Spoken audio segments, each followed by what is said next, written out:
bans because you have the last ban and you go into your first pick. I think that's kind of nice to have, and obviously also the 18th pick, which helps you decide your overall strategy. I kind of like to be on the first pick side more because nowadays teams are really good at banning out heroes that are really good for you. So you rarely see like, oh, that's a really good 24th pick, overall last pick that actually just gonna win them the game, And something to touch upon is you talked about the games going long. You want to have this position 5 that really scales well into the late game. There's this one guy, one hero that is the most picked hero of the tournament, and that's Disruptor. He has the most amazing Aghanim Scepter upgrade in the game, which can turn the whole game around. So that's why we're seeing it being picked so much, because once you get to that timing, you always know that you have some kind of a play that can turn the whole fight around. Oh, there you go. That's the first Helm hero here. Right now, Beastmaster. Very, very oppressive hero if you give him a good lane. This does leave Nature's Prophet in the pool. There's some very strong heroes that are still left in. I mean, you're definitely thinking about... Monkey King is also there. The lane, I think you want to give Beastmaster a hard time, when you open up the draft with Beast, you definitely want to at least consider slowing him down for the start so that his aura items come up slower. Is this Beastmaster more straightforward for a team of Xtreme Gaming? Because we know others are willing to flex it between that mid or that off lane. Does that archetype also fit to them? Probably not so much, I think, for Xtreme. I think to them it's mostly going to be the off lane? Yeah, the off lane hero. Whereas right now we are seeing this Lycan and Beastmaster. I mean, the story of the tournament, right? All the Helm heroes coming out early and you're going to have to deal with it. I mean, this is definitely going to be one interesting game, so Battle of the Helms. Both teams have picked the Helm hero. Now both teams need to pick the counter to the Helm hero. You need both. Or do you just go, as long as we have more Helm heroes than them, we'll win? I mean, it's also the supports, right? You see the opening picks, and you're definitely thinking what supports works well with Beast, what enables the Beast, and what enables the Lycans, because both sides are probably going to be looking at similar heroes to pick for the laning phase, and this is going to be an interesting one. Like, what do you ban out? And with Tundra coming out to pick first in the next phase, they're going to have the upper hand in picking the support they want. I really like the Pugna Beastmaster matchup. I feel like even if Beast does end up going for the Aghanim Scepter build, like decrepping and healing the hero who gets roared is always a very good counter, and this is a hero that Toby has been playing a lot. Yeah, I mean, there's also like a hero like Wyvern, which didn't really get picked much. I was kind of surprised that the hero didn't get a lot of spotlight because it seems like it's definitely good. It's good now, right? It's a strong hero. With the recursive facet, I see a lot of... Or actually, even with the other one. Yeah, even with the defensive one on the towers, I think... Healing the towers, yeah. Yeah, that is also a really good option because it gives your core damage, when you come out of the core embrace. Yeah. Supports don't really like to play, I would say, in this meta. No, especially after seeing two of the openers. You have Beastmaster with all the summons. You have Lycan as well. You got to be building into defensive. Like, you got to start thinking about, I think Pugna is a really good suggestion kind of for both teams. But Lycan, he also builds into relatively early nullifiers, so it makes it almost impossible for supports to play the game. This is why this hero is so aggressive. He has a really good timings as well. Yeah, that's why it's really important to pick a good lane matchup into the Lycan. You really need to slow him down as much as you can, and SD is the first one that comes out. Really good counter towards the Beast, you can save the Raw, and he's also one of those heroes where he can kind of defend the tower against the Helm because he can wave shove. And wave shove is also something that's really, really important if you're playing support nowadays, because if you can't wave shove, you're talking about the game going long and you can't farm and you can't scale. And this is one of the better scaling supports, if not the best scaling supports in the game right now. Why is it one of the best? Yeah, because of the Axe and because of the BKB piercing disable. Like, if you're a carry, right, and you see SD, you're like, oh, I can't play Lifestealer, I can't play Ursa, you can, but it's going to be very hard. There's the Wyvern. Yeah, there we go. Winter Wyvern here. It's a very, very good hero against the Lycan. I mean, for obvious reasons, you counter him with the ulti, you counter with the Cold Embrace. Nullifier doesn't work against the Cold Embrace. Interested to see which facet actually he goes for. I would probably prefer the defensive one more. I mean, I will say it's not a totally free Wyvern game, though. SD, you can save from Wyvern ulti. Yep.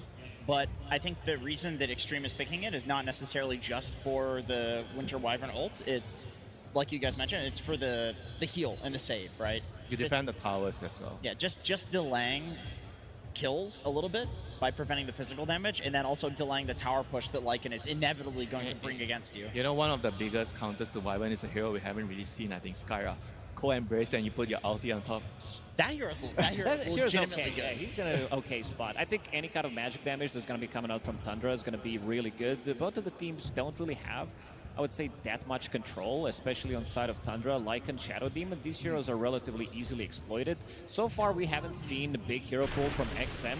We have seen only 4 heroes with Storm Spirit, Leshrac, Shadow Fiend, and Puck. Puck has been banned, but anything elusive could really work out for them. For now, this Tiny, he can go anywhere. He can go mid, he can go to position 4 lane with the Beastmaster. It's an okay lane. It's not like super strong, but it gives Beastmaster a stun in the lane as well. I do want to go back quickly to the Winter Wyvern for you. The one time that had been picked so far here, they went for the Winterproof facet, which is the Cold Embrace one. Yeah, the defensive one. I think it's actually kind of better, at least for me, you know, when I play that hero. I feel like it's... Oh, of course you think Winterproof.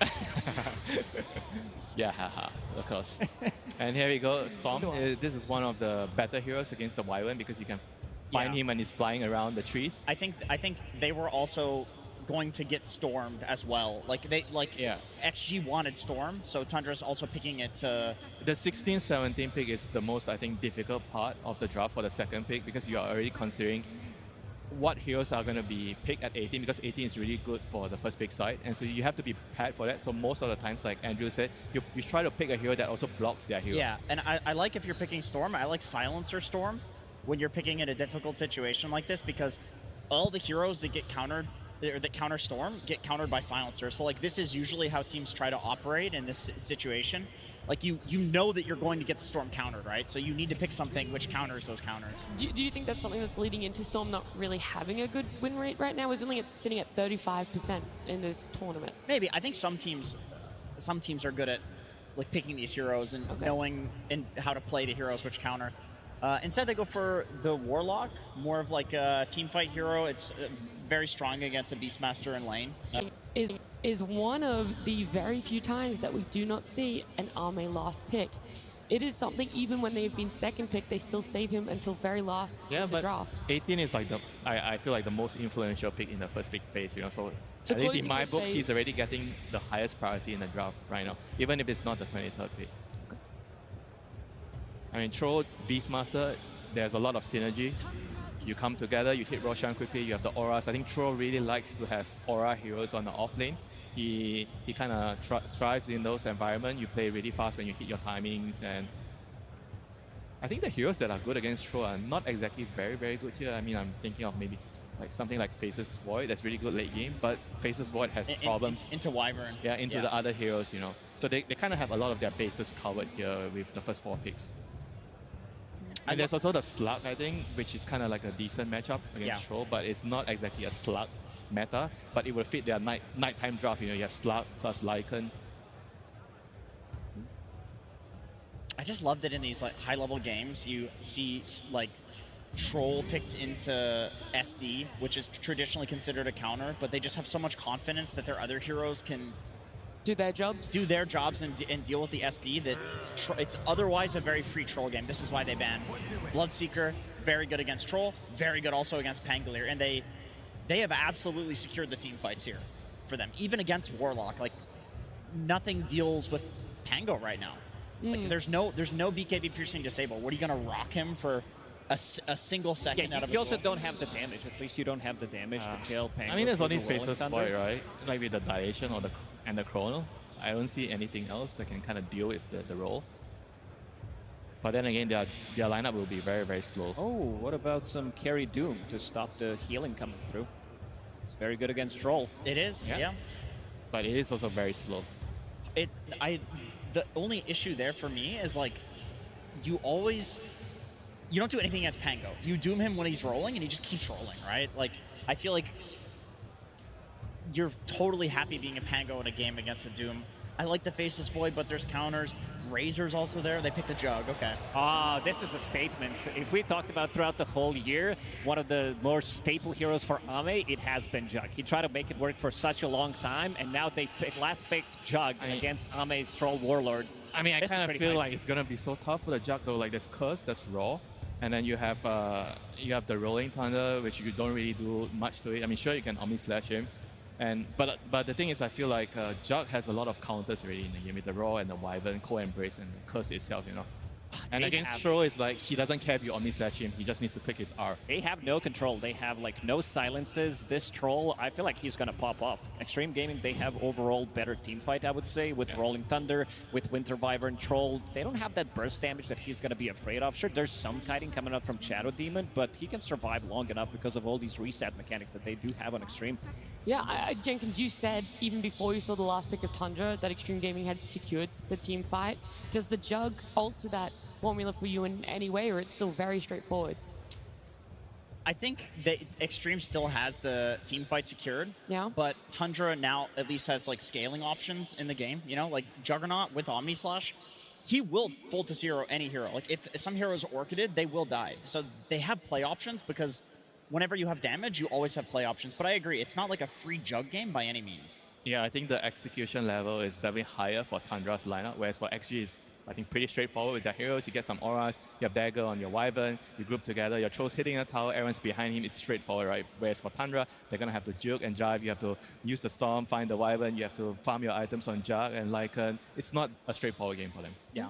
In the earlier part of it, though, Lacoste, we're talking about just how strong we're feeling the safe lane is for XG and also how strong the off lane is for Tundra. So now with heroes in those placeholders, does it feel like it favors one way or the other? Now, Xtreme Gaming, they have a very strong safe lane. You have Troll against Lycan with the Winter Wyvern. You're not losing that lane. Okay, at all. Anything else that you guys want to put out there before we get to know some more information from the coach? I will say I think Jug's generally like an underrated hero. I was seeing it in pro-level pubs up until TI, so I feel like some players just have a read that it's a really good hero and people are not valuing it high enough. Okay. And Winter? I think Jug is going to... Wait, did we see what facet the Winter Wyvern went? No, but I think Jug is not going to do much this game, so I'm not going to agree with Andrew here. Okay, alrighty. We've heard it all that we can from our panel right now, but we're going to get some more words from one of our coaches with Tsunami. Thank you very much. Yes, I am joined by Xiaowei, coach of Xtreme, and Helen will be helping me translate. It is the first game of TI-14 here on the main stage, and more than a game, I'm quite interested in your hair. Ame's got lavender hair, Xnova's got blonde hair, you've got red hair. What's the story behind this? 本次比赛主舞台第一场比赛，我们更关注的是你们的发色很有趣。阿妹的发色是淡蓝色的，然后Xnova 的是黄色的，你的是红色的，是有什么故事吗？没有，我们三个就集合训练的时候不约而同发现大家都染头发。There's no story, but after we arrived at the boot camp, we noticed that we have different hair colors. Wow, the synergy on this team, even without communicating. And then in the days off, you guys qualified quick through the tournament. How'd you stay sharp after you went 4-0? 作为本次比赛首支晋级正赛的队伍，在休息日当中是怎么保持自己的状态的呢？我们就晋级以后就稍微讨论了一下，然后每天都会保持训练，然后打路人也没有干别的事情。So after advancing to the main event, we continued with our scrims. We had discussions and played ranks. So that's what we did. Well, hopefully the pubs have kept your things sharp. Going up against Tundra, Xiaowei, thank you very much. Good luck in game number 1. And let's send it to our casters, Trent and Lyrical. Thank you so much, Tsunami. We are here. We are ready. Hamburg, are you excited for the first game of the International? Well, that's good because we're going to be here another 60 minutes, surely, if anything will go by from what we had earlier. Do you think that's what Tundra have in mind here, though? They picked a Juggernaut into quite a bit of, debuff immunity stuns here, Lyrical. I'm a little concerned. You know, you're not wrong. And the panel was talking about it, sort of this team fight supremacy that you sort of have in this early goings for XG. And I was wondering if they maybe are even just thinking, we're going to Healing Ward try and like push high ground. And that's why they went for it. Because there were those other more team fight oriented heroes they maybe could have gone for. Yeah, instead saying doubling down on the push potential. Yeah, Winter was bringing up the Faceless Void. I thought that looked kind of solid too. Obviously there were issues no matter what hero you picked. This is a very well-rounded draft from XG. You've got this very defensive and annoying Winter Wyvern hero that we haven't seen too often, but you start to think about what happened at the road to the International, and you're like, yeah, Wyvern kind of fits, you know? Oh, yeah. We got some swarming units for potential with the Helm creeps. We've got this ability to just like try and defend these towers, slow things down, and also just really big team fights that have been very game deciding at the later parts of this game. And of course, Winter Wyvern, just like Disruptor, one of these supports that late game, you get a Blink Dagger, the fight can just be on you completely. Yeah, and of course, that's where BZM is going to be looking to make those big jumps in later on to find Xnova hanging out to the side. But at least out of this early going, we're just getting a solid laning stage, it looks like, for Tundra. You can see they're already putting a little bit of a hamper here onto Ame's Troll Warlord, a hero that I absolutely despise, but it does actually seem like it's pretty good in this game. Yeah, it's got some issues, but, you know, it's pretty much just the Shadow Demon, right? This idea of just trying to disrupt who you're attempting to target during your ultimate, also just being disrupted yourself, perhaps. So some nuisances, but overall, it's obviously been a very successful hero here so far. You saw it's already 8-0 along the road of this tournament, so seeing if Ame can keep it lossless thus far. And already they're doing some pretty good spam out here. Interesting to see XXS go for the early boars, considering the counter that we've seen them take in Toby's Warlock, but still opting to play more around that, of course, boar, and then eventually Helm of the Overlord build. Yeah, I think it's a little hard to get like tons of value out of the Fatal Bonds versus his boars right now. And of course, the ability to just stack constantly. You know, we've seen these Beastmaster players just very early getting multiple stacks off, and that has been a key to a lot of the success that we've seen from XG so far. So I can appreciate still using that. And his lane partner here, XinQ, on this Tiny, I feel like this is a very contested hero between these two teams. I was thinking that they were maybe going to be grabbing it for Soxa, perhaps moving Toby over to the Shadow Demon if they could, but then just instantly snapped up there by XG. And I have a feeling it's not the last time we'll see this hero in this series. Well, after the early stages here of this lane, you can see across the board Tundra just getting a little bit of the better of it, and Ame might get a 4th stack here of the poison. Do they want to stick around for a 5th? If Soxa hits this would be huge. Instead goes over to Xnova, stacks him up again, gets it onto both. Oh man, Ame very low there. Yeah, some big value happening here. Has to be past a Tango, and does have a salve coming on. The Courier Chrysalis now spinning away up top here onto XinQ. Turns, realizes this is not going to work. Toby low. Oh, gets the root, a few more hits, but Toby, he manages to survive. All right, big ward value there. He just last hit a bird that was going. I have not seen that before on a jug. That was pretty cool. You know, this is the this is what Warlock usually does. You know, you pick Warlock so you can pick your Spectres or your, you know, some other hero that needs a little bit of help in the lane, right? And they just get healed over and over. Chrysalis picks Jug, saves the Warlock under tower. Yeah, you know? Not what you expect all the time, but still very good stuff. 29 and 13 for Chrysalis. Still only 13 last hits on XXS. They are really taking it to him here. XinQ kind of struggling to assist, right? He's at half HP, so even if he mangoes and goes for a play, if he messes up, he's just going to get spun down to death until he has boots.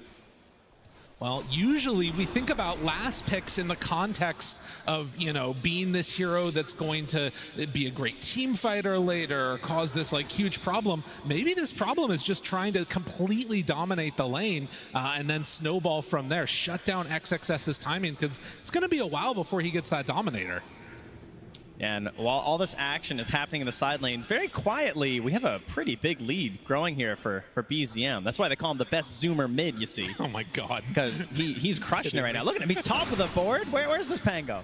You know, XM's leading for his own team, but he's under all 3 cores for Tundra. That's true. No, they're having a good time of it so far. Obviously can turn in a moment if things get a little bit too spicy and some early hits thrown out. But 6-minute mark coming up. First rune, obviously a really important time for a Storm Spirit. And they're getting set up. Should be able to secure the top one. Tiny's there too. And it's going to be an invis gotten by XM. Never mind. All right, back he goes. But if there's a rune you're going to miss as a Storm, invis, that's a pretty good one. Yeah, it's, you know, we'll take it here. Of course, that is going to be a major focus, as it always is, for any sort of a Spirit mid. So So as we get close to the 7-minute mark, we'll see if anybody decides to make the movement over for Wisdom. It does appear like Shadow Demon is going over to try and sneak one, or maybe go for a kill here onto XXS. He's just a little bit... Oh, and Pango rotating also. Yeah. They really need this play right now. The invis, they see one, don't spot XM though, and now Rolly back and forth, finds two. Chrysalis decides that he cannot make that move forward onto the Beastmaster, so they shut down any extra action coming their way, and it looks like it is just going to be a trade-off of Wisdoms. Yeah, that's a lot of time spent here from the mid, unfortunately. Big effort, and you know, I'm looking at XXS. He's lowest of the cores, and he doesn't have anything to fall back on right now. Yeah. There are no stacks made for him at this moment. And even if there were some, like, they're obviously getting very aggressive right now. As you can see, Tundra, BZM's coming in here, he's like, where are the stacks, man? Like, I'm trying to steal a double or a triple here, and there's just nothing for me to grab. Yeah, that is interesting. I mean, they already put some good pressure on after the big rotations over to this side of the map. XG are able to keep their tier 1 tower alive. But you can see kind of the idea that Tundra's going for here. They want to shut this down before XG really come online. 33. Yeah, it's kind of there's this idea of trying to shut down Ame, right? And make sure, because Ame has been the game winner in a lot of these drafts that they've gone for. He is the big condition to get the W at the end of it. But we're not seeing that pressure on him, right? They've kind of just left the lane because they're worried about potential kills. Instead, they're putting all this focus on XXS to try and just slow down any sort of an engine that's going to give that time to Ame. Rather than focusing him, shutting him down, get rid of the playmakers themselves in this XXS Beastmaster. And then naturally, he's going to lose the rest of his map as things go on. That makes a lot of sense. Well, 8 minutes, another rune taken away from the Storm. That one was a shield rune. So should have a decent chance of getting a kill rune after the fact. Toby takes over at mid and wants to... Obviously, won't be getting that many more points in his Grimoire since it is still 0-0 at 8.5 minutes. Ah, yes. To be expected, it would seem. Yeah. I mean, that has been the narrative, right? There's this idea of, like, XG are crushing the late game. They're doing so well whenever they go late. They are playing for the late all the time. Can Tundra come in and just punch him in the face, get rid of that plan, attack them super quickly? You see this immediate 3-3 Lycan, and you're thinking, oh, yeah, here we go. So far, we're not there, but it's all coming together, you know? That's right. X-Nova still hanging out. Soxa spots him, and that should turn into an eventual kill as the banishment is there. Does have a TP away. Any way to break that? Yes. Soxa gonna draw first blood. Oh, I see some red flashing in the crowd here. Everyone immediately checking for their Crimson Witnesses. That's right. Oh, speaking of flashing in the crowd, it's National Alert Day here in Germany, Lyrical. That's right. So in a couple of minutes, there might be a loud sound. Do not be alarmed. It's only an alert. You don't need to run away. It's going to be fine. You got like 2 minutes until that's going to go off. So maybe there will be a hype fight happening at the same time. Check your phones. It might go a little wild. Just so you know. Thanks. Shout out to everyone warning us about that in the community. That was good. So 1 kill so far as we get towards that 10-minute mark. And at least for now, no big rotations after that one that went up top. Could look for another rune here. BZM is going to go down bottom. Pango almost done with the Diffusal Blade, and that is a haste rune bottled up for BZM. That's what you want to see if you're a Tundra fan. Ooh, but he goes right into a ward here, so obviously going to be spotted. Plants a very sneaky one there. BZM helping out the fantasy gamers there as he plants a ward. Chrysalis gonna come and contest these immovable objects. Is that what we're calling the Helm Creeps? Yeah, I think so at this point. As 33 sent one through also. So helm on helm action. It's what everyone here came for, you know? Heroes are so yesterday, you know? Yeah. We're also almost about halfway to a Battle Fury done for Ame on the Troll Warlord, if you can get to a good timing. And likewise, Chrysalis trying to make his way there too. Yeah, at the top of the board right now. Chrysalis, you know, a lot of his signature heroes were still in this pool. I didn't know what we were going to get. A late ban on the Bloodseeker, but to go for the Jug, you know, this is New Age Chrysalis. He didn't force a Razor, because like, it's tempting in some ways, but it also has some disastrous counters there. Oh, yeah. But that hasn't stopped him in the past, you know?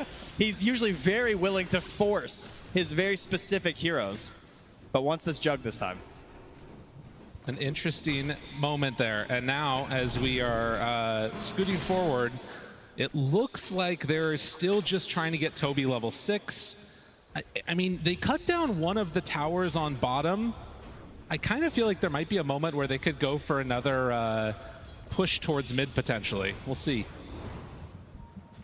They could indeed, my friend. They could indeed. Trent's just happy that he got a Crimson. What? Unbelievable. What? No, I'm not. BZM takes Ame down. I thought it was the alert happening and it was the Crimson. That's not my fault. I was trying to be a good member of production. That's right. BZM working his way down it. There, I hear them ringing out now, actually, across the arena. That's a lovely sound. Yeah, it's nice. There we go. Hopefully not in the booths as well. Thank you, everyone, for dealing with that. Is this real that he's going for the Holy Locket on Storm Spirit? Well, all right, we're juicing it up here. That's a lot of energy, you know? That's crazy. What an interesting decision. With a Soul Ring as well. Yeah. Just fully committed. You know what? If nobody's casting spells, you need to make your own charges. That's right. So Holy Locket Storm, let's go.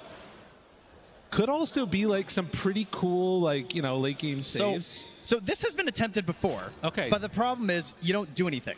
Right. Right? That is the issue. It's because, like, you're not going Orchid. So it's not some, like, super aggressive build. You're not going Witchblade to boost your damage. It's kind of like it helps in fights, but it also sort of helps passively, right? It's good attributes. You're just farming it up a little bit. I'm curious to see how it fits. Maybe it's because he wants to be like this heavy initiating role. And so he wants to make sure he has lots of zips to go in, to get back out, and open up these fights for 3-3 to dominate. I think that's the plan here. Dude, a Cold Embrace. I mean, this is what you basically have to do, though, I think, because it's going to be too tough otherwise. So you've got the Cold Embrace ability to keep these towers alive, and they are desperately going to need it, because I think Tundra is just going to start grouping now. Yeah, it looks like they're indeed hitting their timing. There certainly has been an impressive recovery here from XXS, I do have to say, with the help of these Helm creeps. He is back right now, so he does have some capabilities as they move in for this fight, but he's going for that Ags next. Yeah. So there's a lot of sunk gold right now that's just giving him some stats, but until he gets that Aghanims, he hasn't really upgraded that much. Oh, and the potential here, they're smoked up. Is it our first big fight of the International Lyrical? To contest, they roll it up, trying to find an opening. XM he managed to get it, actually. They do have the winner's curse if they need it. If they step too far forward on Tundra, they're going to be in trouble. Cold Embrace onto Xingqiu, keeping him alive for only a moment. Oh, he's going in. Still hanging on to this. The winner's curse is ready, but the roll through on XM. They did manage to kill the Tiny, but they won't get anybody else. Look at X-Nova. He's just getting zoned back. Yeah. Like, the Dragon was on him. The Lycan creeps are there. He's trying to get in there to create a good fight opportunity by baiting in Xingqiu, but he can't get the finish. Yeah. Because, how can you get in there as this Dragon? Sorry, another smoke. Wyvern. There you go. Sorry. Sorry, but there's particulars out there. That's a crazy one. I mean, yeah, like going for these arcane boots first, you obviously understand you want that, but like some extra mobility, this is the thing that this hero struggles with a lot in this game. But another tier 1 tower taken. That's 3 of them down, and still stacks are being built. Yeah, this is, of course, the specialty of Shadow Demon. Very easy to do multiple camp stacks. And he's even going to get back to his own wisdom here. So very happy Soxa right now. Can see top net worth still being held by the Jug, and oh my god, not a camp stack. That's what I'm saying. Like, I've been watching across, it's like, where it doesn't exist. Wow. I mean, I guess if they know they're going to be giving up a lot of the map early, stacking camps just like makes that eventual steal worse. I actually think they would have lost their stacked camps. Yeah. Had they stacked near their ancients, I do think BZM would have just simply stolen them. Interesting. I mean, I guess with the Jug pick, they kind of knew it was coming. It was going to be this early pushing, and so they're like, we're just going to give up the areas where we need to, make sure that they fight for the runes, though. Ame getting jumped on now. Do they have enough to bring down the Troll? Zipping in, chasing for more. X-Nova nearby. Does still have that Cold Embrace waiting. Turns, pops the ulti. He's got to pop it, he thinks. Yeah. And now he's not free from this. It's still not completely safe for Ame, and he drops. Oh, that hurts. Wow. That's a really painful death because he's into a dangerous road coming up here soon. We have an Orchid being built by 3-3. He wants to create this opportunity where they can target the troll, throw the Orchid on him, and then he has no choice. Like, right, he has to build into this Manta to escape from that, to have the opportunity to go into his ultimate while being targeted by a Storm and a Juggernaut. The late game team fight from XG is very good, but I'm starting to have some doubts on if they're going to be able to get there. There are those other couple of big items that are coming up, for instance, the Beastmaster and the Pango in terms of these Aghanim Scepters, but that Orchid, it creates some problems for Troll that nobody else can really solve. Yeah, he's got to do it himself. And BZM's about to have his Witchblade, so he's gotten his little Holy Locket to help him out here, but he's going to have a little bit of damage to help out here. So they can actually go for these finishes. And then it's time to just start making moves with the Golem. I'm sure that will be the plan here from Tundra and XG. It's kind of a matter of like, how much can you get before this pressure comes in? There is a very important item coming. We're going to have the Aghanim Scepter done here for XXS. So now, he is now a hero. He's garnered something else to assist.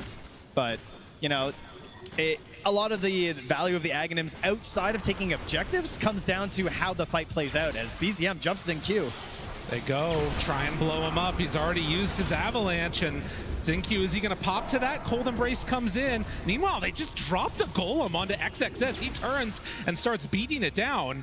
The Golem being used actually makes this scary for Tundra. Yeah, I think what happened is he was worried about BZM, because BZM was kind of getting wrapped on a little bit. Oh no, Ame. Forced to pop it again. He's fully trapped in by the Lycan here. Nowhere left to go. When the dog walks you. Oh no, Ame in trouble. And in spite of the butterfly, it's going to be a second death for Ame. And although he's dying, this is what you get with the Ags. They scan it though. They know immediately, but no Golem. No Golem. No ability to get here. I mean, BZM, he has no TP. He has no mana anyway. He does have a great healing Lotus. But, you know, it is slow. They're zipping. They're thinking about it. Tundra starting to run down the river. They're going to get there, I think, just a little bit too late. XXS gets the Aegis. Chrysali's going to drop the Omni-Side, and it goes over to the That was crazy. Unreal. Do they find him? Can they kill him? XXS still surviving. XXS jumps in. He finds Toby. Oh, how is this working? Now they get that Cold Embrace. The Winter's Curse on top of Roar. Oh, you hate to see it, but he might be in trouble. Disruption save. Sox is right there. Do they have enough to catch and kill onto Chrysalis? Looking now, finding, yes! XG win a fight they should not have won. And they managed to put it together. And he still has the Aegis. You know, I feel like this fits what's been happening at the Road the International. It was a risk, and it feels like taking risks almost never works out right now. Oh, it was a risk for Tundra to go in and fight that. Exactly. Like, I think throwing out that Omni Slash was just so dangerous. Yeah. Obviously, you know, it's the vision issue, right? He doesn't know. He can't see that those creeps are still in there, so he's just like, he thought he had something there. But I'm sure versus the Beastmaster anyway, he kind of assumed that wasn't going to be it. He was thinking like, oh, I'll get the spin down, but he doesn't want to chase XXS there. He gets pulled back, and even though some of the spells didn't quite sync up the way you'd hoped, it still went pretty well for XG. Unbelievable. He was close to having spin here too, but I mean, he's just surrounded at this point. Ame's coming back up, and this game evened out, if not in the favor of XG at this point, because that really does put a damper on this ability to keep on pushing for Tundra. It's bought time. That's the most important part of it, for sure. That was the Aegis that I think you're supposed to get from Tundra, and you know, start walking down tier 2 towers. Yeah. Now, I mean, I'm not sure what the game plan is. I mean, that is definitely a wipe all 3 tier 2 towers Aegis. I think without a doubt, they're all gone if you get that. So now they are able to just regroup, focus up, grab the Tormentor. So that'll go over to Toby. At the same time, Xingqiu did finish his Blink Dagger on this Tiny, which obviously opens up a whole new avenue in how to defend these objectives and take these team fights. Well, next up for XXS is going to be a Lotus, which can make a really big difference when playing against a Juggernaut, as well as several of these other heroes. But looking to the 21-minute Wisdom, and I think that XG are going to try and sneak away the Dyers. Radiant scanning right now, seeing that they're not over by theirs, at least for the moment. They do love to give these to Ame. No, yeah, they're backing out. So they're not going to go and try and contest. Yeah, they saw that nobody was at theirs. Yeah, they were hoping to just give Ame theirs and focus in there, but not able to get there in time. So that's going to go to Soxa again. As he hits level 12, gets the second point in this demonic purge. Man, you think about like all of that stuff and what could have gone differently, but they get the Aegis kill just in time, and now 33 going to have to summon a new creep for himself. Gets the Marsh Mage. Kind of a weird one. Love the Croaker more personally because it does that. Yeah, but this guy looks cool. Look at that staff. That's true. Yeah, he's kind of swag. He's pretty awesome. I think we should get that as a cosmetic in some of the heroes. As like the new Tide skin or something? Oh, no, I was thinking like you get this, just the staff. Like you killed him and took his staff, you know? So this, there was a plumber on the panel. I don't know if you guys saw that. He mentioned that XG tend to draft many ways to get into fights, which I thought was very good because that is something they have consistently done. That's why they win these fights, because it's not super formulaic. They play it, you know, more like this idea of there's so many ways to get in the engagements every single time that it's very difficult to predict how the fight's going to break down. You look at Tundra, how does a fight start? Storm zips. Like, is there really anything else? Like, either they're hitting a tower and that starts the fight, but if they want to get aggressive, it's a storm zip every single time, right? You're not just going to like Lycanald and run at someone very often for a good 5v5 situation. You look at XG, we got a Blink Dagger on a Tiny, we got a Beastmaster who can like frontline into a Roar, we got Pango roll, and then we're going to have this mobility and longer cast range eventually on X Nova here too. So it's much harder to predict how the engagements are going to go on the side of Tundra. They have to try and like figure out what XG are doing.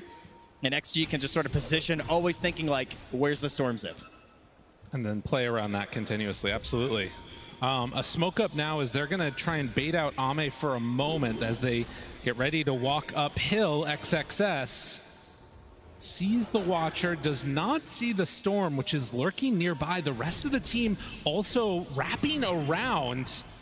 They just also finished a Blink Dagger, weirdly enough, on the Lycan. So he's got another way to get immediately into the fight with this Blink Orchid. All right, I like this. This brings me back. This is some TC Dota, you know? This is some old school. This is like buying the Blink on the hero that you don't really expect it, then you're like, yeah, this kind of makes sense, you know, because it synergizes with whatever item you bought. Or just the way that you need to win a fight in this case. I think the one thing that's scary about it, though, is that it's also like kind of doubling down on an idea that's already been answered. With the exception of XM. Because he has a Manta. Troll has a Manta, Beastmaster finished a Lotus, and now Pango, I mean, he doesn't have a way to deal with it yet. So that's something to watch for. You could also potentially see maybe a jump line, a jump at the back line of X Nova, and that could be a really good answer. If he's able to spot out that Wyvern, then you could jump him with the Lycan. Yeah. Yeah, this Lotus could be really nice, too, especially if Storm zips in without BK being first. Oh, you know, suddenly you're just yeeted. That's true. But you can see Tundra, they are not comfortable with trying to make any big moves at this point. And actually, Chrysalis is starting to get a bit more farmed. I believe that's the full Butterfly, or close to it at least, coming on out. No, still waiting for the Talisman. Okay. Yeah, he's shifting around that inventory a little bit. But XXS getting a little aggressive here, almost runs into Toby, but Toby walks it off. And not willing to commit much. And I mean, this is again all into the favor of XG right now. I'm at least feeling like them going into the later stages will start to feel better, but Tundra have a couple scary windows when they can keep this push going, particularly if they manage to get the next Roche. Yeah, and you heard the panel talking about like scaling supports. That Shadow Demon, great. You know, heading into the late game, you're always gonna have this opportunity to just ruin the way that they want to go into a fight. As we do start one here. Jump in, Xingqiu, Avalanche toss. They drop the Golem. Connection, XM, roll through onto 3. It's pretty good, and Chrysalis tries to spin it up, and now realizing that's not gonna work so well. They are all grouped together.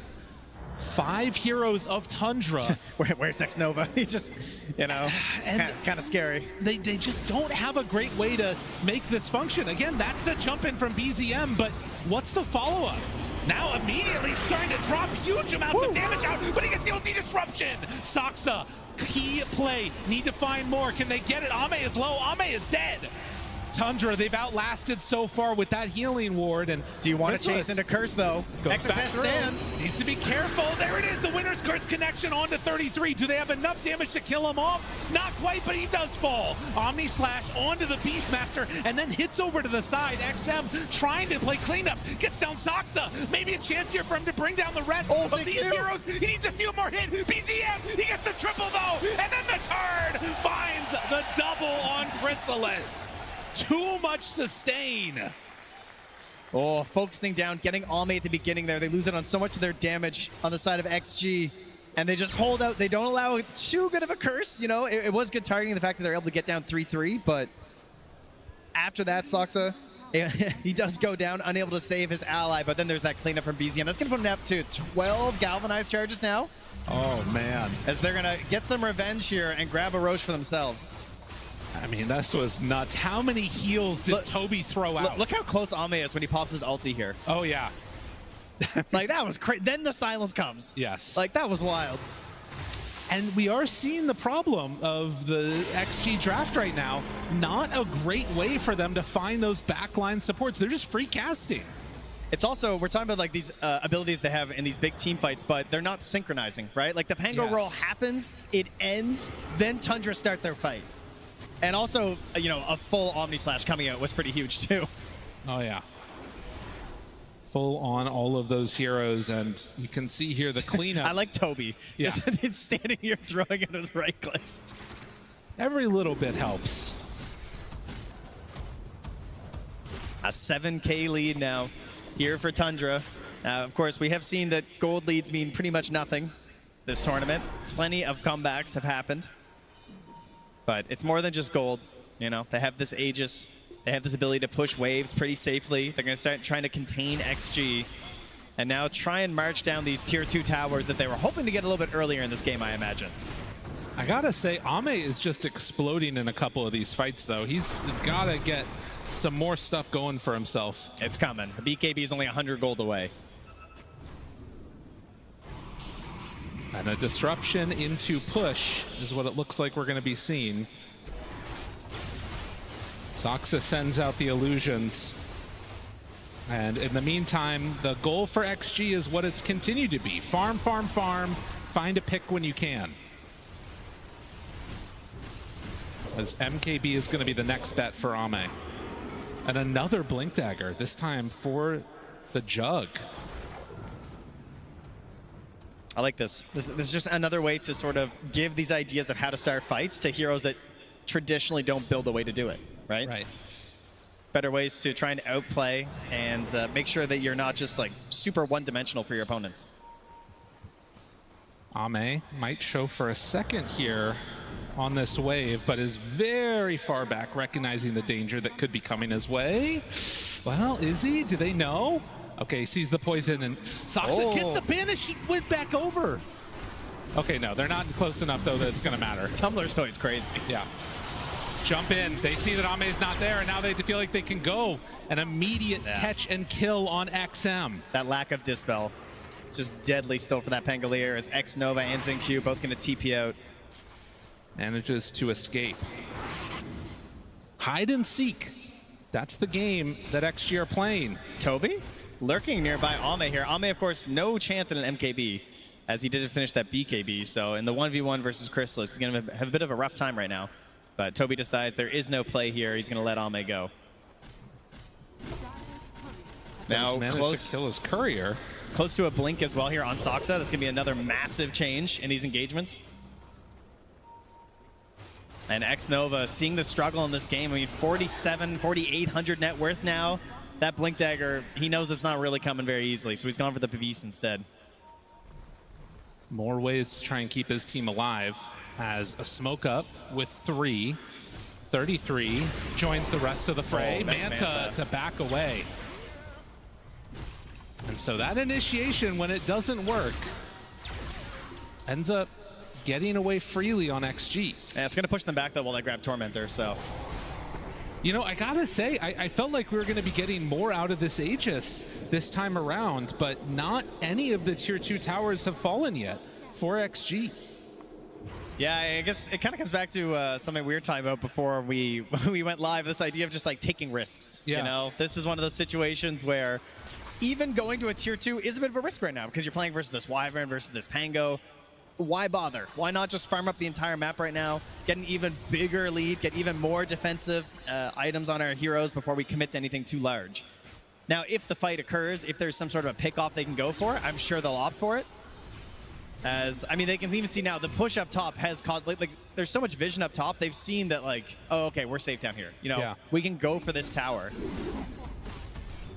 Well, we'll instead start to move towards the mid lane a little bit. BZM, again, threatens with the jump. XM is nearby. And they call off any extra hits that way.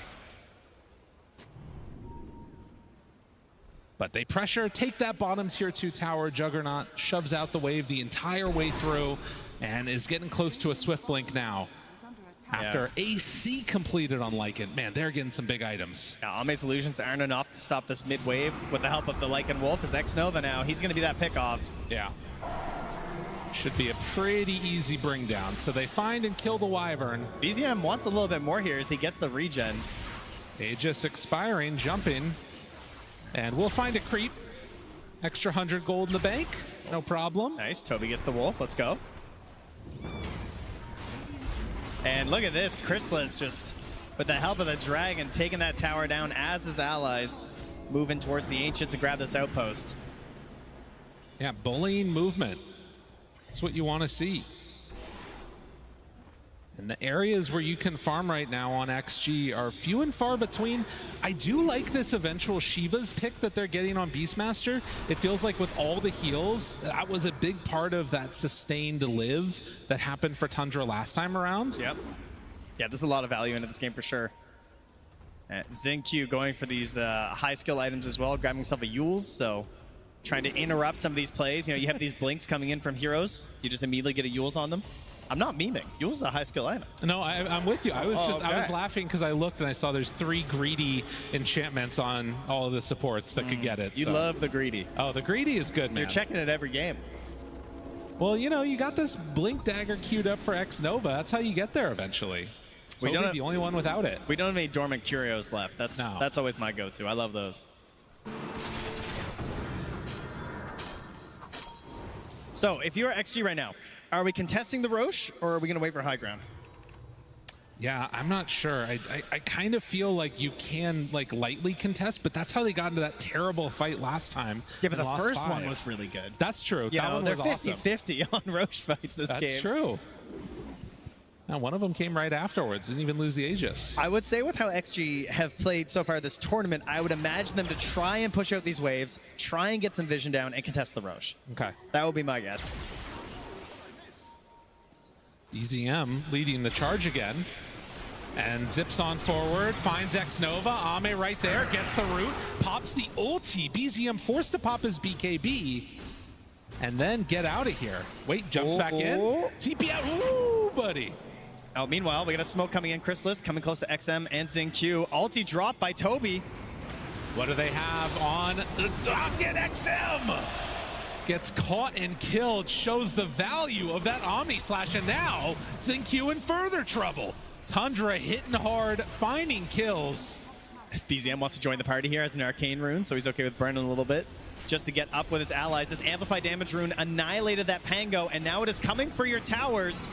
And jumps forward, Chrysalis by the tier 4s. Jeez, danger there for Xnova. That could have been a disaster. And ready at a moment. They throw out the Splinter Blast. Do also have another Cold Embrace, so these towers are going to live a little bit longer. They also have Shiva's done now for the Beastmaster.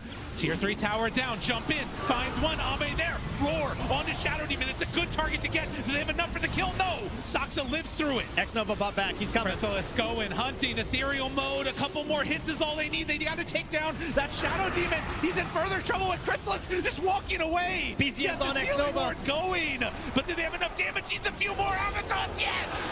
XinQ gets him!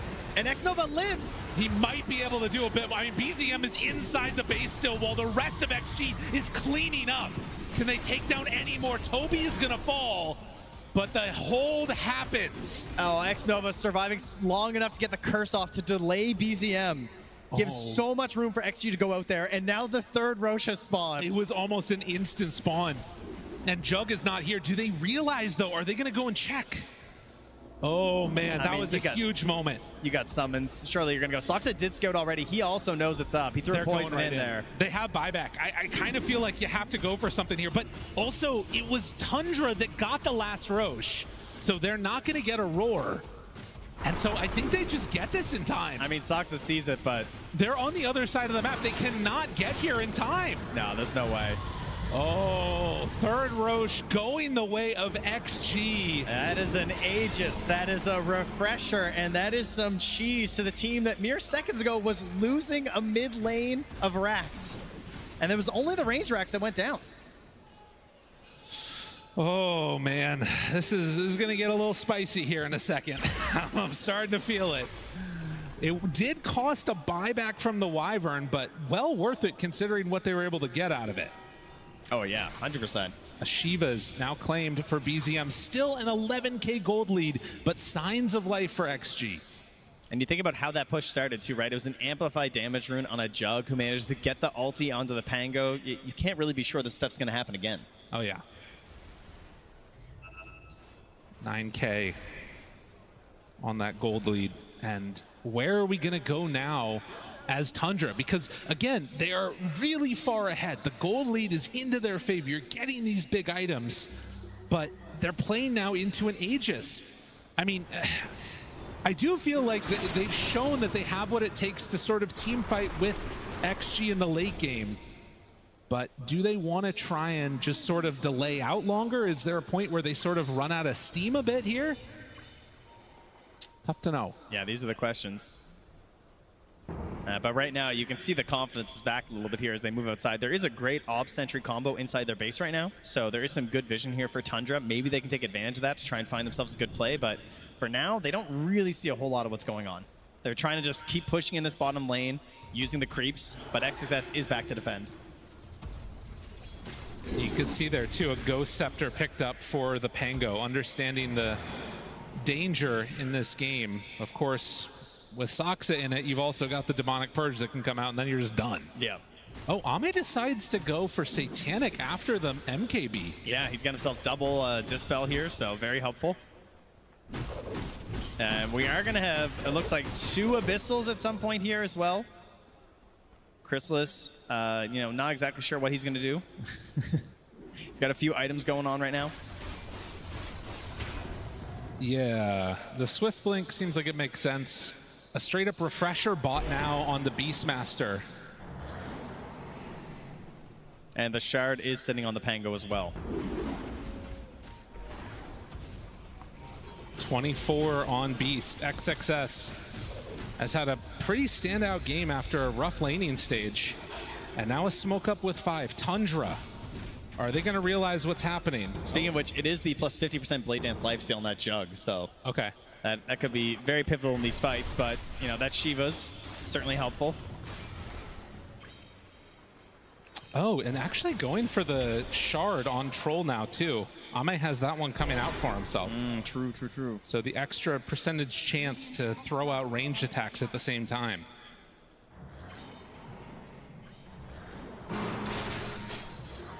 Nullifier for XM.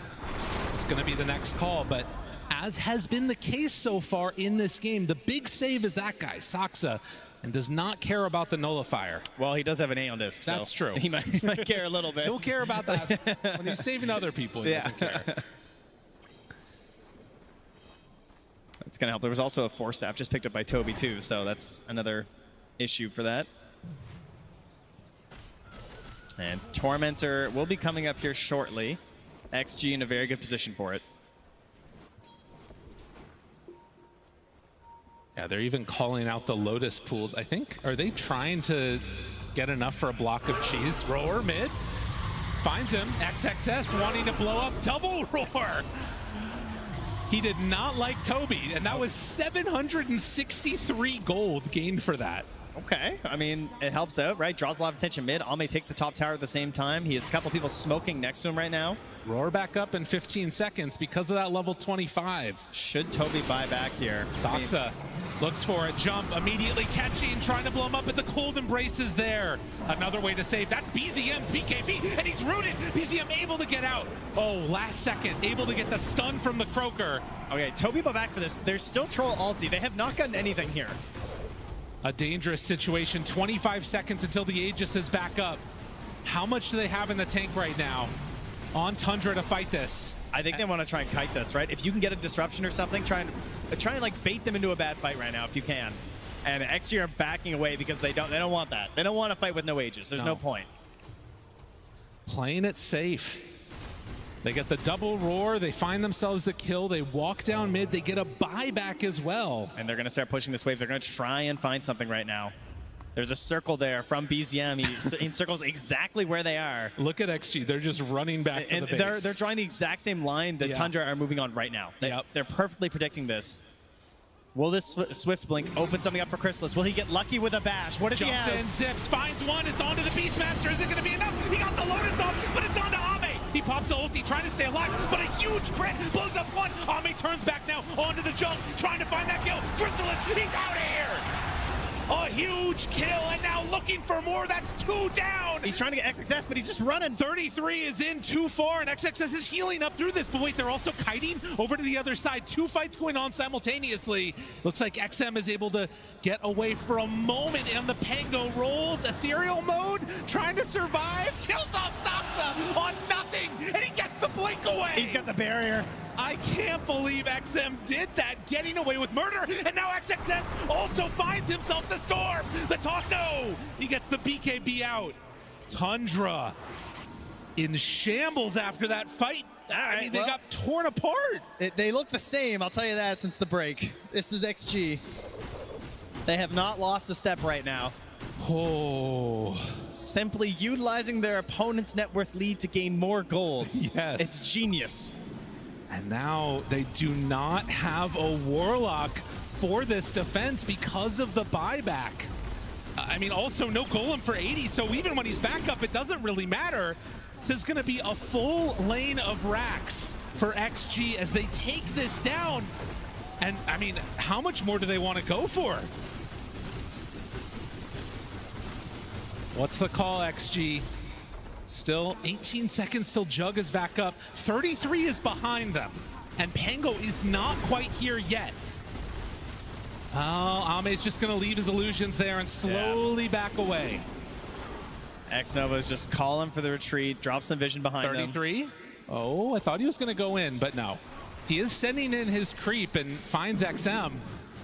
Could see Dota plus win probability still in favor of Tundra somehow.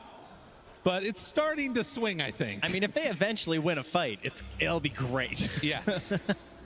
Just so far, they consistently have not been able to do that. Yeah, Ame is picking up the lion's share of this gold, so just immediately buys himself bots too. And buys out for it. So he will have buyback in, you know, a couple of creep camps, but if the fight happens before then, that could be a problem. And they're still staying on the aggressive here, going in behind the creep wave, thinking, hey, they come on out. But, I mean, they have Ops and Sentry in this area, so they're pretty sure it's empty. Hoping that someone's smoking through, they can catch them off guard, perhaps. As Saksa is lurking in behind, grabbing these waves right now, trying to delay things once more. Do whatever they can to stop the push that they know might be coming back their way. And the other thing now, too, is that with... Good catch for the Storm yet? Not like, really, we don't have Scythe, really. The best thing that we've seen is Troll Roots. And Saksa tries to blink away, TP out. Do they find him? Oh, he's sneaky, sneaky Saksa. Yeah, he was here for so long, too. X-Nova will find his ward, though. Figuring, okay, if this guy's been here for that long, he definitely dropped some vision. So, good eye on that one. But again, you bring all those people over, what are Tundra doing? Shoving out all of those lanes. They've got one in, pushed very far on bottom. They do see Ame bottom alone. XSS, Lotus is forced out here, but doesn't panic BKB. Yeah, and Ame now TP's mid and realizes we're in the area.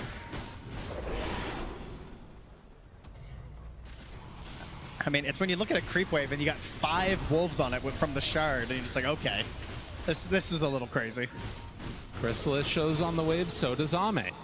Underneath some sentries, but no great He's vision. going in. Now they find him. There it is, immediately popping away with that Aeon disc. Ame is hitting onto these creeps, but off to the side, it's BZM that was able to blow up Xnova. That's a buyback. Roar now, connection. Do they have enough to bring down BZM? BZM zips away. Second roll now coming from XM. We're still holding Omni Slash. There's still a bunch of team fight that can come out here from Tundra. He can't get out. Kill him. 33 gets fully rooted. Just locked down, no way out. Bought back on Xnova to secure the Roche pit. They're still chasing, though. They're not happy with just Roche. Ready for a moment, toss away Chrysalis, but the Omni Slash waits for a target and gets it there. It's on to Ame. Is it enough for the finish, though? No! Ame hits, now immediately away, and Satanic's back up. They even passed the cheese over to him. But they need to back out now on XG. They might be a bit too far forward. Even without 33, it's a dangerous time to stick around. And they know too, right? There's no worries here. Go back, get another Aegis, Cheese, Refresher Shard. And Tundra, what can you do? The roar is there. They know it's going to be dropping quick. Tundra, we always knew that this could have been an option. There's still a curse right now. There's no Omni Slash. Think about a zip. BZM not going in yet. The roar is there. Finds him. Chrysalis disruption, saving his life. Roche falling low. Not dead yet. Waiting, jumping. BZM, no, they curse right at the end. Great play by Xnova, and that stops this battle in its tracks. Rooted. BZM manages to get the zip out, but gets caught by XM. And then able to zip away. But the damage has been done. XG, China is back, baby. Great patience there from Xnova to hold out on that curse there. Make sure there wasn't going to be a zip in steal, because he definitely had the moment. But it was taken away by Xnova. And these buybacks have been very clutch from him. Not diebacking after, and just helping to secure these objectives. And there's also an amplify damage rune here, it looks like, in the river too. All of this being done by Xnova without a blink dagger. He's still got it queued up, and soon will be ready for more jumps. But again, this constant question comes back up. Do you want to try and walk high ground, threaten high ground? Or maybe just kill them right when they come to mid lane?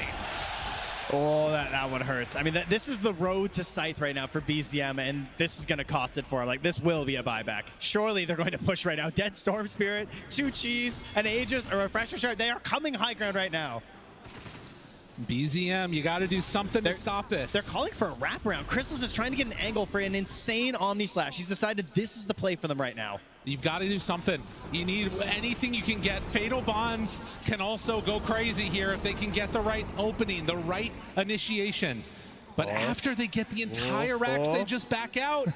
Now underneath vision, Ame moves over, takes away the ward, and that stops it. They don't want to go in, like, if they haven't bought back already. Yeah. You know, they're just going to sack the racks instead, knowing they have a tier 2 bottom.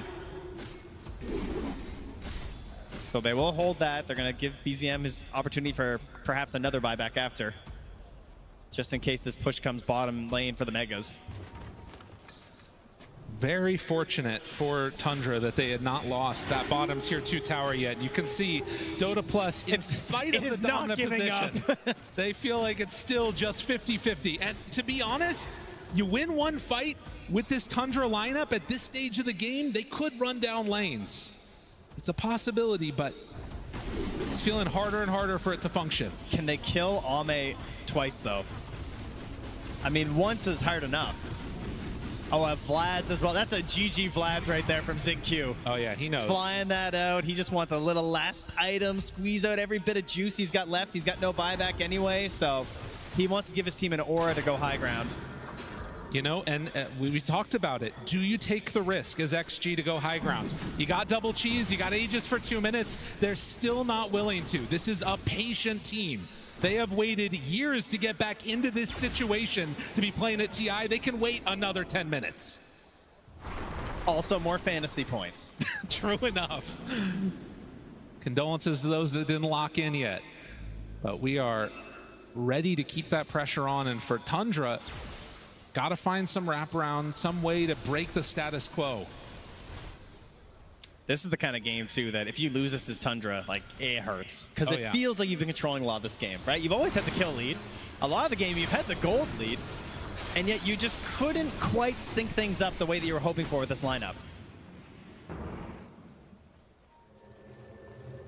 Well, and it was, you know, one specific moment of going for that Roche fight that really started the turn, and then it was like everything else after that also starting to fall apart bit by bit.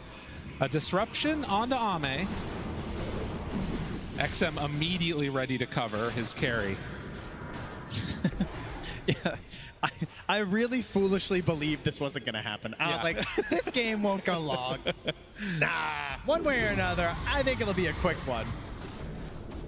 You know, there's a lot of people that weren't quite sure also if, you know, this team was going to be able to maintain that level of play going into, you know, the international itself playing.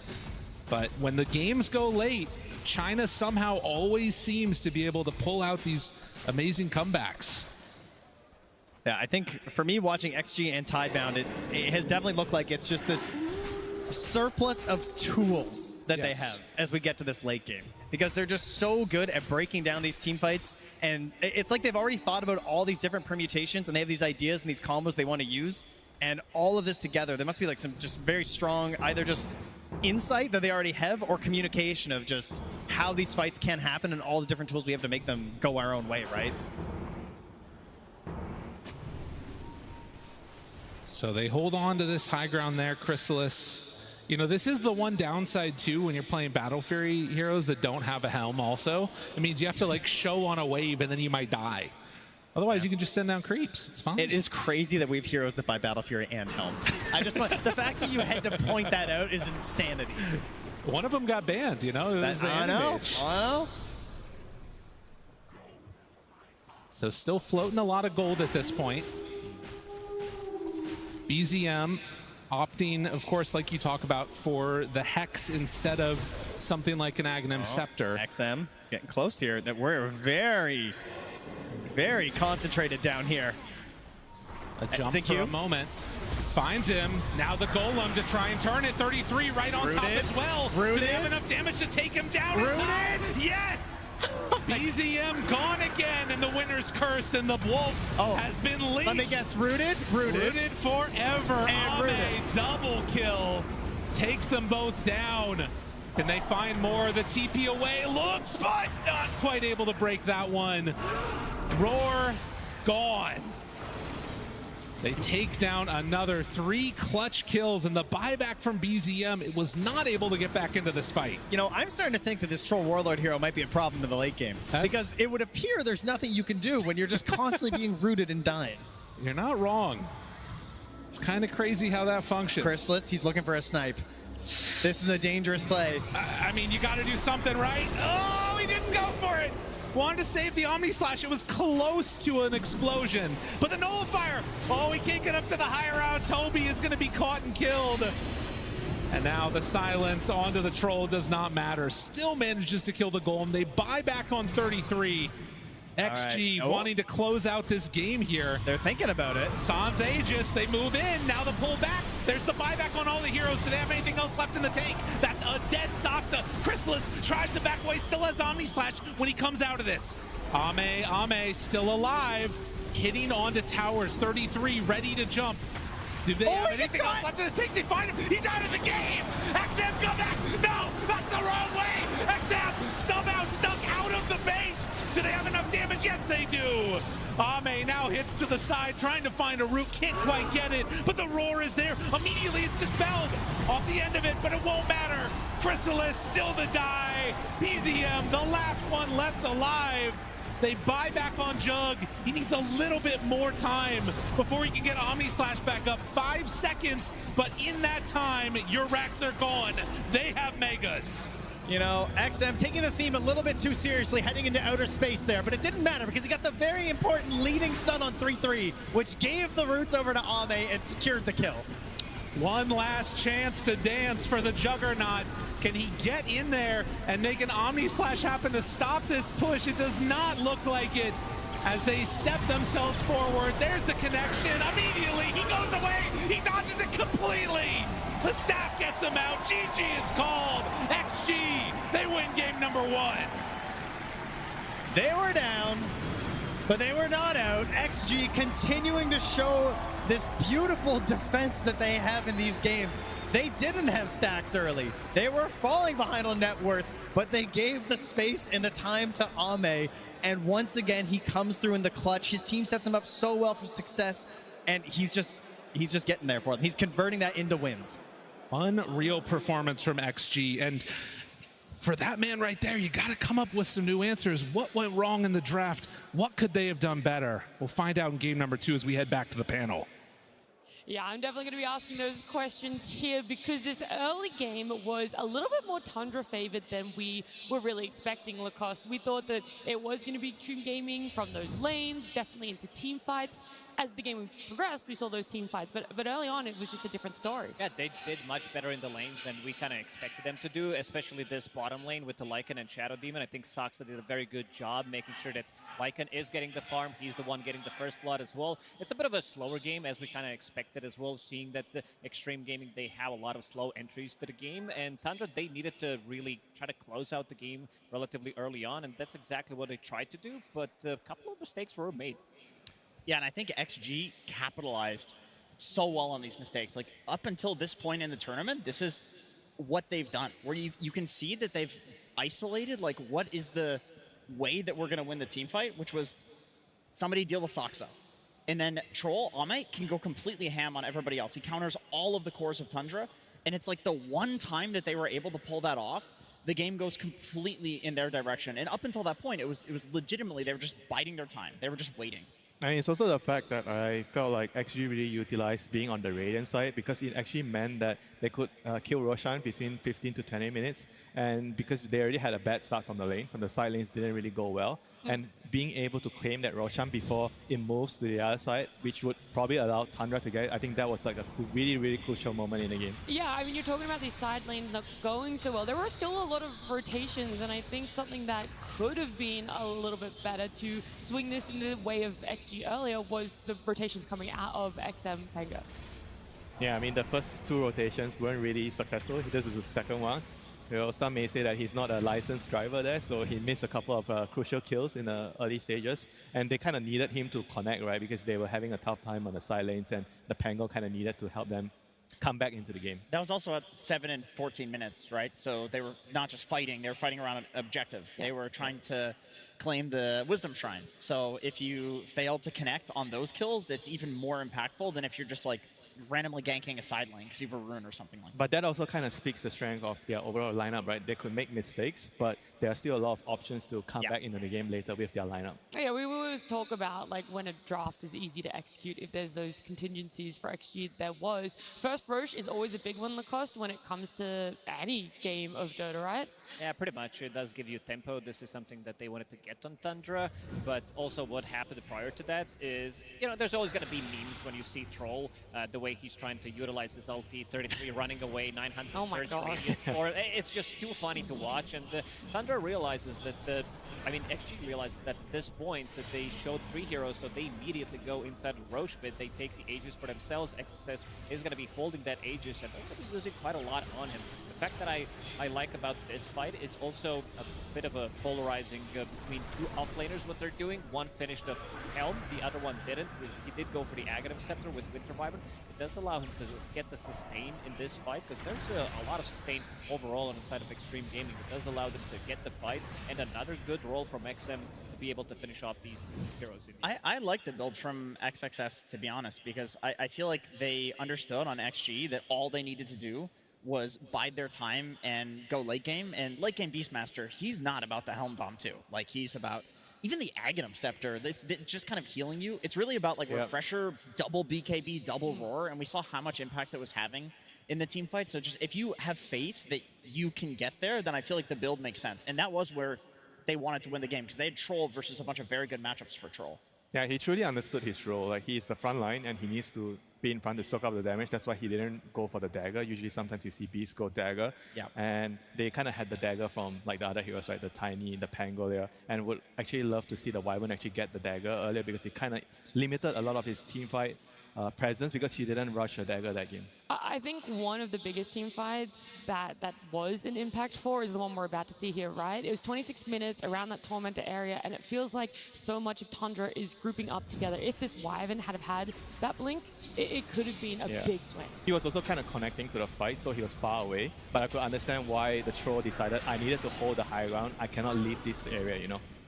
Yeah. But at the same time, if the Wyvern would have had a dagger, it would mean that this fight was going to be so easy because he could have easily gotten at least a two-man curse here, save the troll, and maybe the team fight would just end right there. You can see in this fight, this is what happens when SD is not the primary focus, is you have Ame ults, and the person that he ults gets imprisoned, and he gets kited, and then he dies. And this was the name of the game. It was if they kill Soxa on XG, they win the fight. If they don't kill Soxa or deal with him, they don't win the fight. That one was a double whammy as well because Beast Roar was used on that target, and Shadow Demon is just sitting there with enough range to be like, all I have to do is look at where this Roar is going out, Lacoste.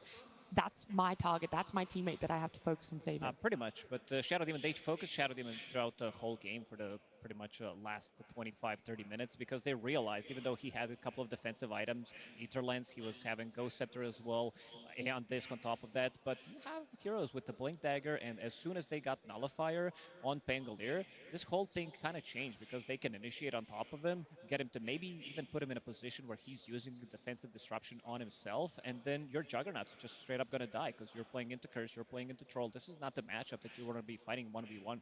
Yeah, it felt like the Jug was in that unstoppable, unkillable sort of area. I'm sure he felt it too on Chrysalis. We saw him going a little bit deep on that high ground push. This was one of the moments that we could have seen Tundra just close it out. Xtreme Gaming wanted that late game. They were biting for it. It ended up paying off for them with such a good high ground defense. If this crumbled the Jenkins edge, who knows how it could have gone. Yeah, I mean, there were a lot of timings that were very important. Like, I love Dota because you have so many like rock, paper, scissors type scenarios where like first the Ghost Scepter on Pango means that he can't be Jug ulted, and therefore Jug is stronger than Pango. And then once the Pango gets the Ghost Scepter, all of a sudden Jug is getting kited, and then Troll is stronger, and then SD comes in, and he's important, but SD is dead at the start of some of these fights or dealt with. So, I mean, that's just Dota, and it's basically like bide your time until you have that open window, and then try to take the good fight when that window is open. I mean, it's also the fact that the SD kind of had too much to do in the team fights. Eventually, yeah, eventually. It was and when you look at the XG lineup, they had, I think, equally distributed responsibilities among the other heroes, the Curse, the Embrace, the Raw. You know, they needed to go on SD with the Beast, and someone else has another duty, but whereas the SD had to watch so many things. It's a lot of pressure. There's a lot of pressure to deal with. Do you think that was one of the biggest unravelings then, Lacoste, when we look back at that, is how much pressure it was on one support, how little the rest of the lineup could really stop that support being targeted? They try to end the game relatively early on side of Tundra. You saw this 23-minute Blink Dagger on Lycan with the Orchid as well, because he's playing into Winter Wyvern, so you want to have something to get on top of him and try to kill him before he can get the defensive item he did. But this is not your traditional itemization on Lycan, because you want to be building into maybe your Shard, maybe AC, your Auras, but it was way too difficult for them to take the fight. But once they get the items, Xtreme Gaming, they managed to stabilize. Yeah, this to me was the crucial fight for Xtreme Gaming, and you mentioned the items, Lacoste. The reflected Omni slash there, Jing Q used the Lotus Orb. Like, that was incredibly important. And then at the same time, XM is jumping the backline SD, and he has that nullifier that we talked about. So Soxa had to imprison himself, because this is the only thing that he can do that is not going to get purged by the nullifier. And if he's imprisoning himself, he can't imprison to save the reflected Omni Slash or the Roar or the Curse or all of these other things that he needs to do. So once again, like, this is just so XG, the way that they win games, is they find a way to perfectly execute a single fight, and then they turn it into an advantage for the rest of the game. Yeah, that's what makes them a really, really tough opponent right now. It's either you beat them really hard in the lane, and then you have to also be able to execute in a team fight, which actually kind of happened this game. Tundra won the lanes, but they couldn't really, I think, control the first Roshan, which was really, really crucial. And that kind of, I think, gave Xtreme Gaming the time that they needed to get back into the game. How would you deal well, let's talk about our standout player, because he's on our screen, right? XXS here on that Beastmaster Jenkins. You're just like, there's no one else. I don't know. Pengo's kind of in there for discussion. XM did so well. He's definitely in there. I mean, when you have a comeback like this, you pretty much have to shout out every player. Like we saw Xingqiu had the Lotus Orb play in the most recent fight that we watched. But XXS, I feel like he had a lot of pressure on his shoulders. Like he had the double roar. He had to go on the right targets. He picked up every Aegis. So they're saying, okay, you're going to carry the game. He was top of net worth the entire game as well. He was going for a scaling build. I would give it to XM because he found a new spot to be stuck in. I didn't even know that was possible. That's an ending fight where they're basically fighting 4v5. Imagine winning a game where you get stuck, and I'm sure when he pressed W, he's like, okay, now I'm gonna get out. He just gets even more stuck. Yeah, that shows how much better their lineup is late game because they won it basically 4v5 at that point. He didn't really do much apart. I think he had one stun on one hero initially, then he did nothing after that. I wonder if anyone else out there has ever experienced being stuck in that situation before. Oh no, Pengo players, they find a new spot every They do single find time. it, yeah. Yeah, they find all of the nooks and crannies there. We're also going to be looking, though, at some deeper details about this meta forming, just exactly how teams have adapted, because our biggest question mark has always been around this Helm of the Dom. What are people going to be doing within the next few days to counteract it, right? And for us, Purge, well, he knows exactly what these players are thinking about this item.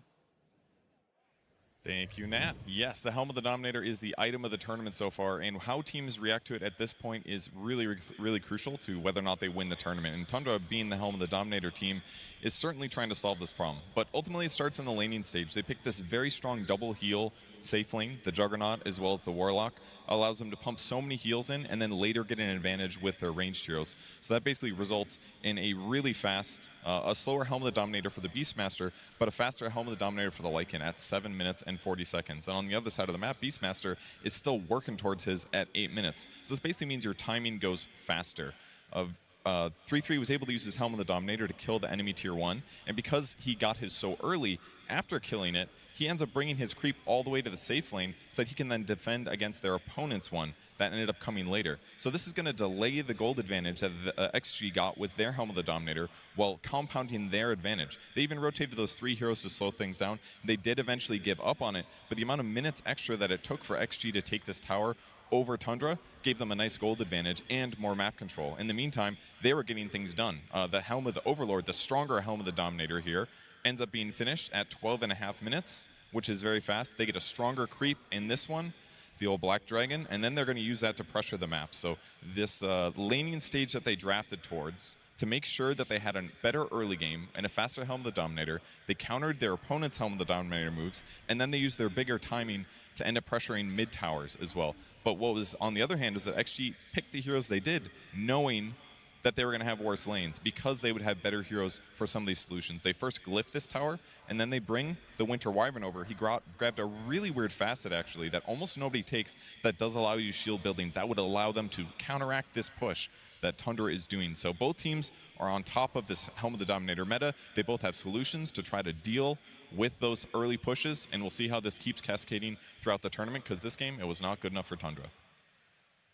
Thank you so much, Pudge. And we got more of that insight, just exactly what's happening, that people are willing to just sort of sacrifice their Helm of the Dominator creep to stop the pushes of the other Helm of the Dominator creep. Meta is evolving, but meta is evolving also with the itemization. We saw a very interesting build coming out from BZM. This is not your traditional build by any means, because he was building into Holy Locket as his item with the Soul Ring. So this gives you quite a, I would say, infinite mana, because when you check the numbers, it is 255 mana with 17 charges on this Holy Locket, slightly over 2 minutes that you get it from, plus the Soul Ring, plus the charges that you get from potentially fighting. So it is very interesting. This is the first time seeing it. Maybe somebody else did it before, but we can see some new stuff, new tech coming out, and this is very, very interesting. So this is dependent just for the Storm, not anything related to his matchup in the mid lane per se. I think it's any hero that builds into Sanjin Kaya also enjoys it, because that's going to amplify it as well. Like you'll see Ember will also go for a Holy Lock. I think BZM is the one who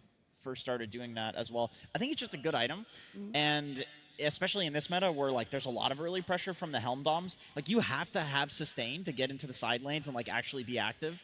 It didn't end up working out, but the idea is there.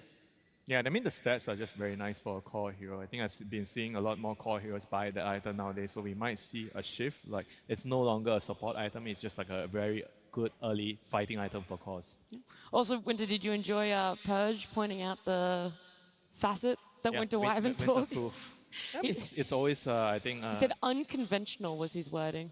I mean, he said it's unconventional. It definitely is according to stats, but I think in a lot of, at least the games I played before I came here, I've seen a couple of players already starting to do it because it's just good against the helm. It's really nice for your core because it gives you damage, and I think it's just much more reliable overall compared to the recursive facet. Because pro players, they're not going to just clump up and let you get like an Imba curse, and kill everybody. Sure, yeah, the other facet is more for when you're playing at home and you want to go for the highlight reel on stream, That's a Jenkins move. Absolutely. I mean, there's like aggressive and defensive, and sometimes people go for some aggressive plays when you just don't need to, right? You have teams that do it all, or players that do it already. I'm interested to see just what sort of aggression both of these teams are going to be bringing for a Game 2 draft. XG were very willing to have the lanes lost a little bit. They were willing to bide their time. For Tundra, they wanted that aggression in the first game. They really wanted to close it out. Now you got to put it back a little bit where you go, what exactly is actually going to work here? Because we couldn't even do the early game plays out against Xtreme Gaming. It's such a tough one because it was working for Tundra. Yeah. Like what they wanted to do was happening, and they still lost. So I guess a lot is going to fall into Moon, like breaking down what actually went wrong in that game and how to fix it. I see Tundra as the type of team to not completely change their draft and say, okay, we won't do this. Oh, yeah. That's one that was definitely not on the draft because they executed pretty